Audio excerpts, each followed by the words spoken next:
Press Lord, shalom. खुदाबंद की दया और उसका फजल सदा आपके जीवन पे बना रहे। आज हम प्रभु यीशु मसीह की उस पहली वाणी को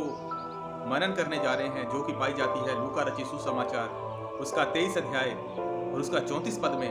जो कि इस प्रकार से उस वाणी में लिखा हुआ है। तब यीशु ने कहा, हे पिता, इन्हें क्षमा कर, क्योंकि ये नहीं जानते कि क्या कर रहे हैं। मेरे प्रियो, ये वाणी तब प्रभु यीशु मसीह ने अपने मुंह से बोली जब वो कल्वरी क्रूस पर टांग दिए गए थे। और ये वाणी किन के लिए बोली गई? ये वाणी उन सोल्जर्स के लिए, उस भीड़ के लिए जो यीशु मसीह का ठट्ठा उड़ा रहे थे, जिन्होंने यीशु मसीह की ताड़ना करी, जिन्होंने यीशु मसीह को बेइज्जत किया, उसकी दाढ़ी के बाल नोचे, उसके मुंह पे थूका, उसको थप्पड़ मारे और उसको जलील किया। उन्हीं लोगों के लिए प्रभु यीशु मसीह इस कल्वरी क्रूस के ऊपर जब रोमन सोल्जर्स के द्वारा टांग दिए गए, तो वो उन सब के लिए पिता से विनती कर रहे हैं कि पिता, तू इन्हें क्षमा करना, क्योंकि जो कुछ ये कर रहे हैं ये नहीं जानते हैं कि ये क्या कर रहे हैं। ये नहीं जानते कि ये किसके साथ कर रहे हैं। मेरे प्रियो, ये प्रभु यीशु मसीह के उस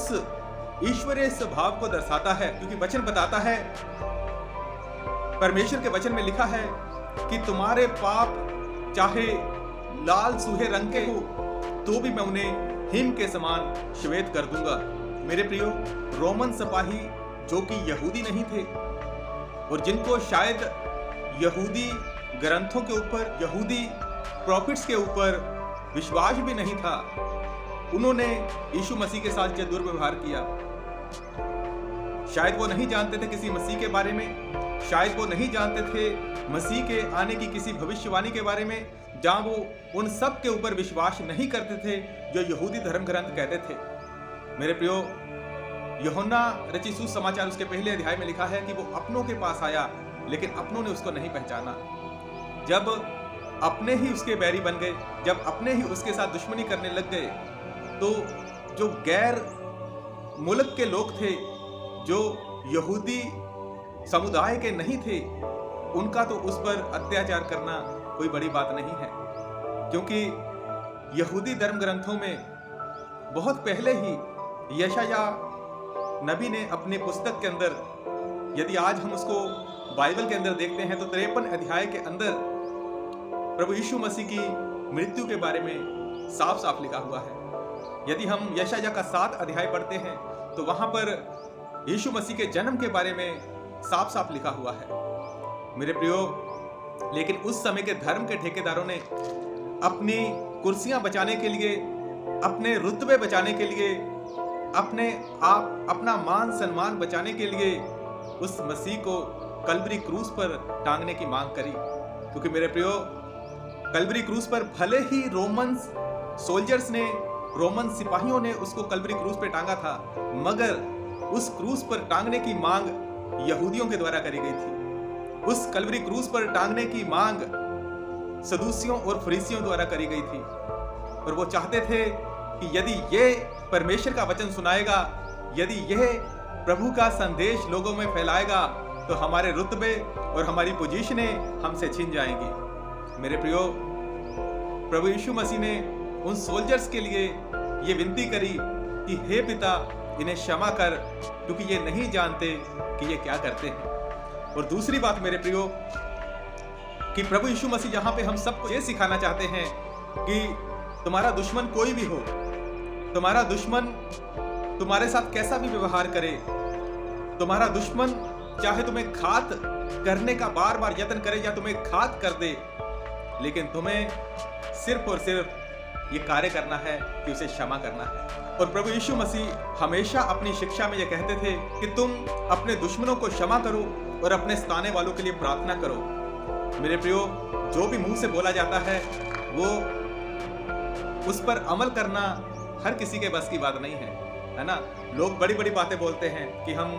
इतना उपवास रखते हैं, हम हर संडे चर्च जाते हैं, हम रोज 2 घंटे प्रार्थना करते हैं, हम रोज इतना समय बाइबल पढ़ते हैं, लेकिन मेरे प्रियो, धार्मिकता सिर्फ इस बात में नहीं है कि हम हर संडे चर्च जाएं। धार्मिकता सिर्फ इसमें नहीं है कि हम बाइबल पढ़ें। धार्मिकता सिर्फ इसमें नहीं है कि हम प्रार्थना करें। धार्मिकता इसमें है कि हम परमेश्वर के वचनों पर अमल करें, जैसा कि उसने खुद ने किया। यीशु मसीह ने अपने दुश्मनों को माफ करने के लिए कहा, अपने सताने वालों के लिए प्रार्थना करने के लिए कहा, और उस कलवरी क्रूस पर जब उनको टांग दिया गया, उनके सर पे कांटों का ताज पहना दिया गया, उनका पूरा बदन जो कोड़ों की मार से छल्ली छल्ली हुआ पड़ा था, उनके हाथों और पैरों में कील ठोक दिए गए, उनका पूरे शरीर में से लहू बह रहा था, और वो अपने सताने वालों के लिए, जिन्होंने उसके हाथों पैरों में कील ठोके, जिन्होंने उसको कलवरी क्रूस पे टांग दिया, और जो भीड़ उसको लानत पा रही थी, उसने उनके लिए क्या कहा कि हे पिता, इन्हें क्षमा कर, क्योंकि ये नहीं जानते कि ये क्या करते हैं। मेरे प्रियो, क्षमा करना बहुत ही कठिन बात है। यदि आपके साथ कोई थोड़ा सा कड़वा व्यवहार करे, यदि आपके साथ कोई थोड़ा सा बुरा बोले, तो आप झुंझला जाओगे, आप उसके साथ सही से बात नहीं करोगे, आप उस व्यक्ति के लिए कुछ ना कुछ मन में ठानोगे कि मैं इसका पलटा जरूर लूंगा। ये मसीहत नहीं है मेरे प्रियो। प्रभु यीशु मसीह ने अपना मार्ग हमें दिखाया है कि चाहे तुम्हारे साथ लोग कैसा भी तुम्हारा अनादर करें, तुम्हें ठट्ठा करें, जब यीशु मसीह ने सब कुछ सहा और अपने सताने वालों के लिए, अपने घात करने वालों के लिए वो ऐसी प्रार्थना कर रहे हैं कि हे पिता, इन्हें क्षमा कर, ये नहीं जानते कि क्या करते हैं। उसी प्रकार से मेरे प्रियो, प्रभु ने कहा है कि यदि तुम मेरे शिष्य हो, यदि तुम मेरे चेले हो, तो तुम मेरी बातों को मानोगे और मेरी बातों को अपने जीवन में धारण करोगे,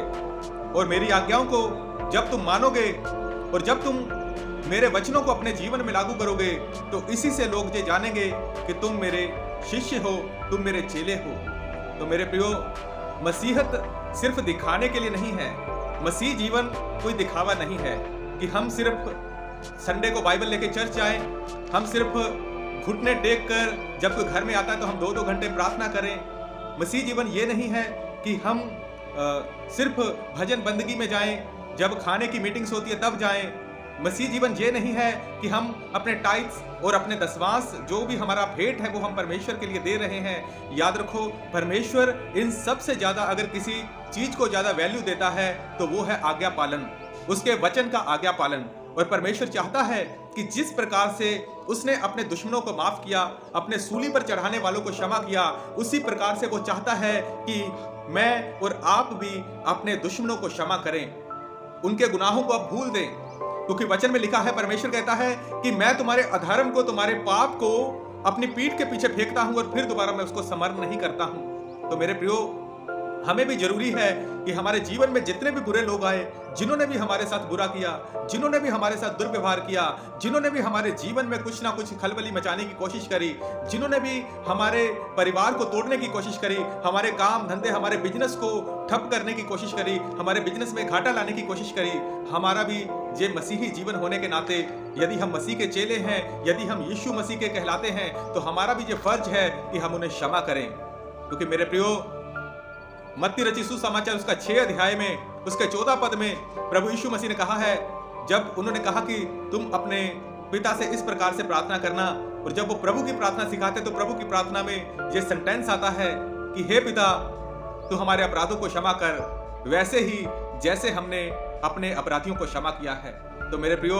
यदि हम चाहते हैं कि परमेश्वर हमारे अपराधों को क्षमा करे, यदि हम चाहते हैं कि हमारा मसीह में किया गया अंगीकार व्यर्थ ना ठहरे, तो जरूरी है कि हम अपने सताने वालों को क्षमा करें, जरूरी है कि हम अपने दुश्मनों को क्षमा करें, जरूरी है कि उन कठोर व्यक्तियों के लिए जो बार बार हमारे जीवन में उपद्रव करना चाहते हैं या हमारे जीवन में उपद्रव को लेके आते हैं, उनके ऊपर जरूरी है कि हम प्रार्थना करें, उनके लिए प्रार्थना करें कि वो नाश ना हो जाएं। क्योंकि मेरे प्रियो, मसीह जीवन सिर्फ एक दिखावे का जीवन नहीं है, परंतु मसीह जीवन है दूसरों को मसीह में लाने का जीवन है। दूसरे कठोर व्यक्तियों को, पापियों को, अपराधियों को और जितने भी परमेश्वर से दूर हैं, उनको परमेश्वर के पास लाने का जीवन ही मसीह जीवन है मेरे प्रियो।